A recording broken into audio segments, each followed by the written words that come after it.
ଚୀନରେ ବାଦଲ ଫଟା ବର୍ଷା ବର୍ଷା ଯୋଗୁଁ 11 ଜଣ ମୃତ୍ୟୁ ଏବଂ ବନ୍ୟାରେ ଭାସି ଯାଇଛନ୍ତି 14 ଜଣ।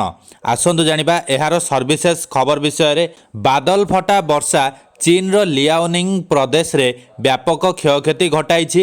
ଏହି ବିପର୍ଯ୍ୟୟରେ 11 ଜଣଙ୍କର ଜୀବନ ଯାଇଥିବା ବେଳେ 14 ଜଣ ନିଖୋଜ ହୋଇଥିବା ସୂଚନା ମିଳିଛି। ପ୍ରବଳ ବର୍ଷା ଯୋଗୁଁ ବହୁ କୋଠା ଭାଙ୍ଗି ଯାଇଛି। ଗଣମାଧ୍ୟମ ରିପୋର୍ଟ ଅନୁଯାୟୀ ପ୍ରବଳ ବର୍ଷା ଲିଆଓନିଂ ପ୍ରଦେଶର ହୁଲୁଦାଓ ଅଞ୍ଚଳରେ ରାସ୍ତା, ସେତୁ, ଯୋଗାଯୋଗ ନେଟୱାର୍କ ଏବଂ ଫସଲର ବ୍ୟାପକ କ୍ଷତି ଘଟିଛି। ଏହି ଆକଳନ ଅନୁଯାୟୀ ପ୍ରାୟ $1.44 ବିଲିୟନ କ୍ଷତି ହୋଇଛି।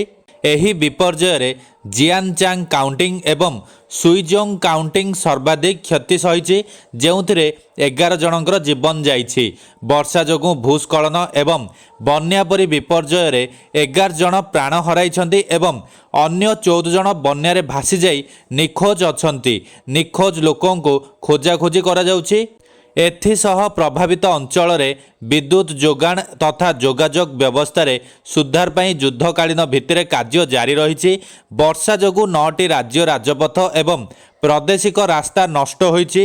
ଗ୍ରାମାଞ୍ଚଳରେ 210ଟି ରାସ୍ତା ନଷ୍ଟ ହୋଇଛି।